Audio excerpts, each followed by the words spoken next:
Hello, my dear students. Welcome in this class. मैं भी कह रहा है आज फिर आपसे मुखातिब हूँ अतीत में दबे पांव के इस 5वें एपिसोड के साथ। आज आप मोहनजोदड़ो शहर के खेती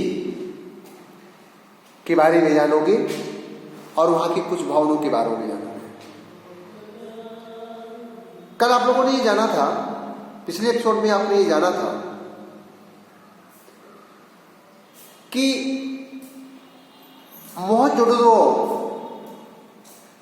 में एक बहुत बड़ा उस आनुष्ठानिक महाकुंड के पास में एक बहुत बड़ा कोठार पाया गया था। उस कोठार में 9 चौकियों की 3 कतारें थी। इसका मतलब आपको कल ये मैंने बतलाया था कि वहां अन्नों का भंडारण होता था और उस अन्न भंडार के क्षेत्र को देख करके लेखक ने ये अनुमान लगाया कि जो पहले हम लोगों के मन में धारणा थी कि मोहनजोदड़ो एक केवल व्यापारिक केंद्र था, वह केवल एक व्यापारिक केंद्र ही नहीं था बल्कि वहां उन्नतशील खेती भी हुआ करती थी। किसान प्रचुर मात्रा में अन्न उगाया करते थे और उन अन्नों का भंडारण भी हुआ करता था, जिसके प्रमाण के रूप में एक कोठार उन्हें देखने को मिला। लेखक उसी खोज को आगे बढ़ाया। आपके प्रश्न पत्र में यदि एक क्वेश्चन आ जाए कि मोहनजोदड़ो व्यापारिक केंद्र के साथ साथ एक कृषि प्रधान केंद्र भी था, स्पष्ट कीजिए, तो आपके लिए यह जो आंसर मैं बतला रहा हूं ये काफी सुगम होगा कि मोहनजोदड़ो व्यापारिक केंद्र के साथ साथ एक कृषि प्रधान केंद्र भी था। इसका स्पष्ट प्रमाण वहां के कोठार को देखने से मिलता है और उस कोठार के आधार पर यह संभावना की जा सकती है कि मोहनजोदड़ो केवल व्यापारिक केंद्र ही नहीं था बल्कि व्यापारिक केंद्र होने के साथ साथ वो एक कृषि प्रधान केंद्र भी था। अर्थात जो ये धारणा थी कि वहां अन्न का आयात होता है, ये धारणा उस कोठार को देखने के बाद लेखक की निर्मूल साबित हुई और लेखक को लगा कि यहां केवल व्यापार ही नहीं बल्कि खेती भी होती है। तो आइए उसी परिचर्चा के क्रम में हम आज जाने कि उस मोहनजोदड़ो में किस प्रकार की खेती हुआ करती थी। तो आपको मैंने अभी दिखलाया है कि मोहनजोदड़ो के जो किसान थे वो अपने खेत में प्रायः ज्वार, बाजरा और रागी नामक एक फसल उपजाया करते थे। ज्यादा से ज्यादा वहां पर ज्वार, बाजरा और रागी की फसलें उगाई जाती थी। साथ ही फल के रूप में खजूर, खरबूजे और अंगूर भी देखने को मिलते हैं। इनके बीज उन्हें मिले हैं शोध में, खोज में, और उन बीजों के आधार पर इन पुरातत्वविदों ने यह अनुमान लगाया है कि वहां पर ज्वार, बाजरा और रागी नामक फसलें उगाई जाती थी तथा फल के रूप में खजूर, खरबूजे और अंगूर के फल वहां पर देखने को मिलते हैं, क्योंकि इनके बीज प्रामाणिकता के रूप में उन्हें प्राप्त हुए।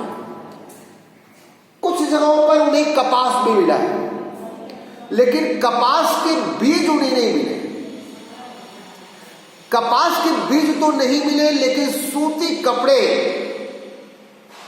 उन्हें देखने को मिले और उस आधार पर उन लोगों ने यह अनुमान लगाया है कि वहां शायद कपास भी उगाया जाता था। सूत की कटाई बुनाई के साथ साथ रंगाई भी हुई है, रंगरेज भी वहां पर मिले हैं। अभी मैंने आपको बताया था उस दिन की कामगार और रंगरेज लोग भी थे। तो सूत की कटाई बुनाई के साथ साथ रंगाई भी वहां पर देखने को मिली। दुनिया में सूत के दो सबसे पुराने नमूनों में से दूसरा सूती कपड़ा जो मिला है वो 3000 ईसा पूर्व का है, अर्थात 3000 ईसा पूर्व में उन्हें सूती कपड़ों की जो कपड़े मिले हैं वो उनको अनुमान लगा है कि ये 5000 वर्ष पूर्व की बात नहीं है, बल्कि 3000 ईसा पूर्व की ये दास्तान है, जब उन्हें सूती कपड़े की रंगाई बुनाई इत्यादि मिली होगी या सूती कपड़े मिले होंगे। रंगाई का एक छोटा सा कारखाना खुदाई में मिला, और खुदाई में जो रंगाई का कारखाना मिला वो माधो स्वरूप वत्स नामक पुरातत्वविद को मिला था। और इसके साथ ही छाल्टी वहां पर जो ऊन मिलता है, ऊन यहाँ सुमेर से आयात होते थे। ऊन मतलब बहुत ज्यादा प्रचुर मात्रा में सब चीजें नहीं मिलती थी, ऊन का आयात होता था, लेकिन सूत का निर्यात करते थे।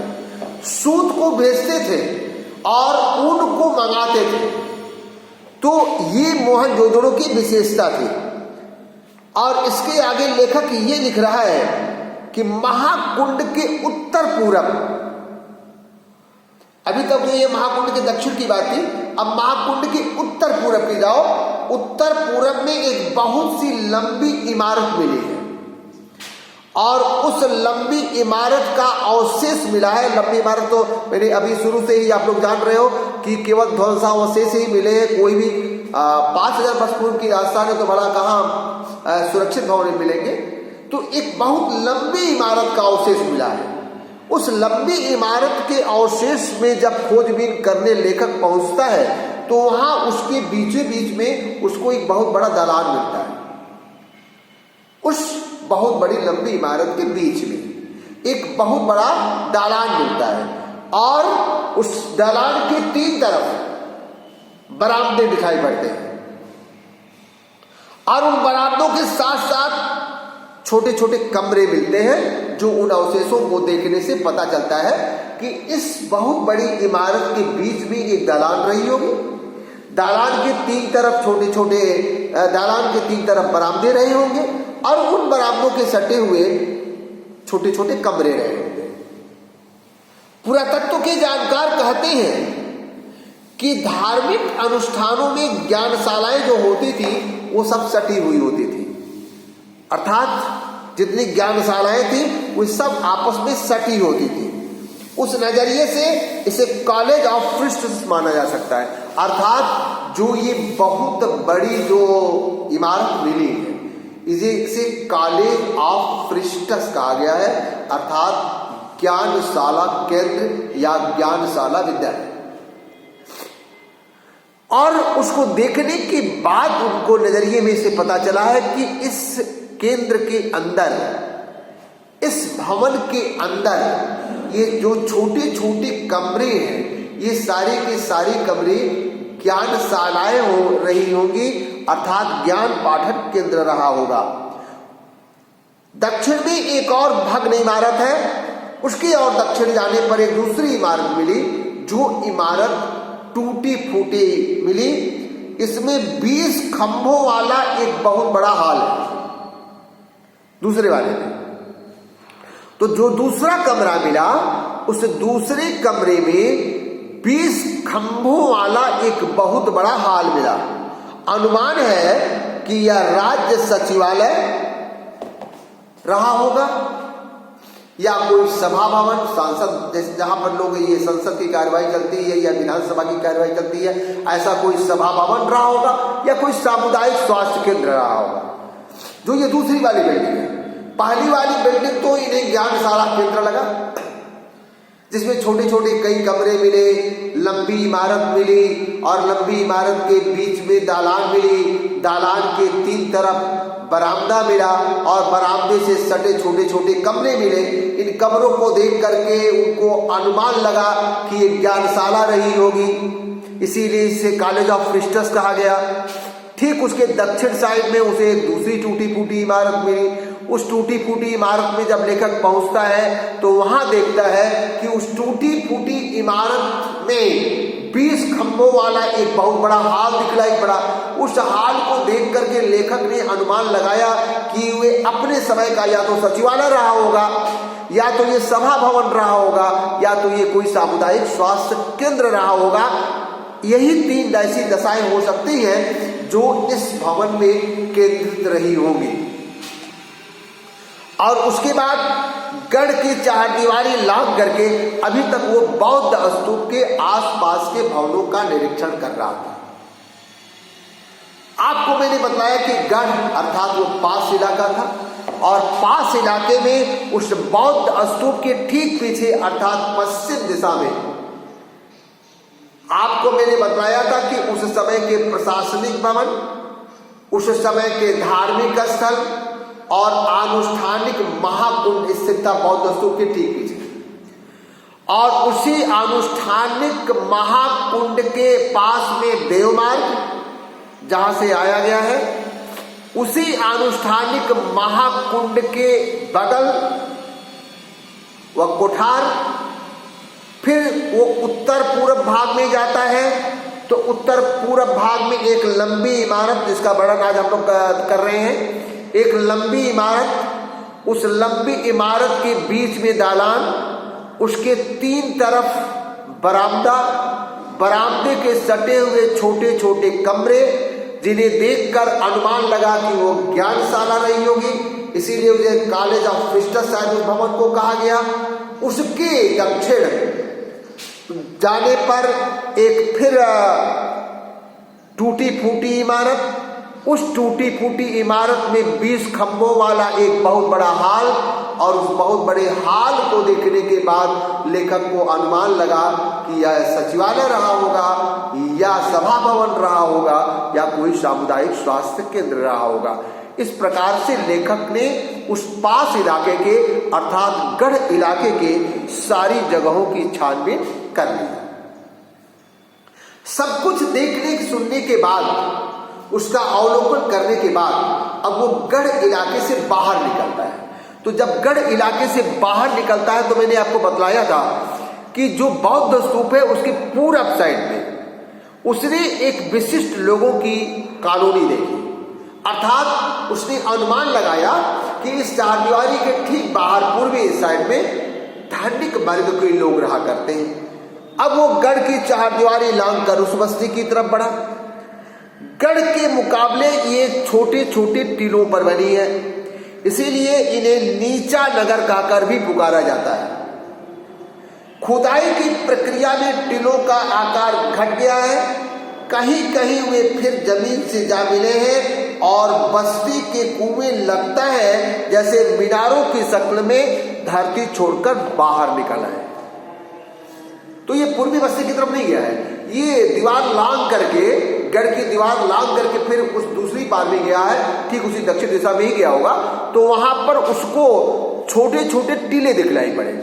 उन टीलों पर जो बस्ती बनी है, उन बस्तियों में जो भी चीजें बनी है वो छोटे छोटे टीलों पर बनी है, और काफी छोटे छोटे टीलों पर बनी है तो काफी नीचे, ये बड़े ऊंचे ऊंचे टीलों पर बनी थी, तो इसलिए ये थोड़ा ऊंचा था, यहां से पूरा शहर दिखलाई पड़ता था। लेकिन वो दीवार फांद करके जब गया है तो नीचे टीलों पर बना है, तो इसीलिए उस नगर का नाम नीचा नगर लेखक ने लिखा। और नीचे नगर की विशेषता यह है कि नीचे नगर में जितने भी भवन बने होंगे वे छोटे छोटे टीले पर बने थे, और खुदाई की प्रक्रिया जब शुरू हुई तो इन टीलों का आकार और घट गया होगा, और कहीं कहीं वो इतने घट गए कि वो जमीन से जा मिले थे। जो कुएं थे वे भी लगभग जमीन से सटे हुए नजर आए।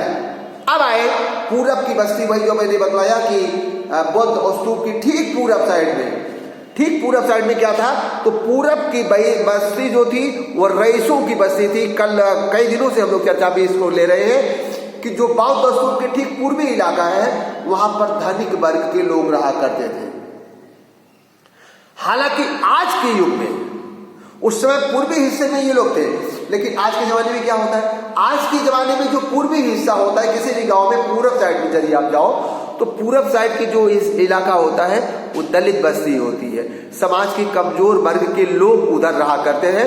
गांव के लोग किसी को यदि बसाना होता है दलित वर्ग के लोगों को, तो दलित वर्ग के लोगों को प्रायः गांव के बाहर पूरब दिशा में ही बसाया जाता है, तो वो पूरब दिशा में रहते हैं। लेकिन उस बौद्ध स्तूप के समय में, उस सिंधु घाटी की सभ्यता के समय, उस मोहनजोदड़ो शहर में इस पास इलाके के पूर्वी हिस्से में रईसों की बस्ती रहा करती है और यहाँ पर बड़े बड़े घर, चौड़ी चौड़ी सड़कें, ज्यादा कुएं, सब कुछ देखने को मिलते हैं।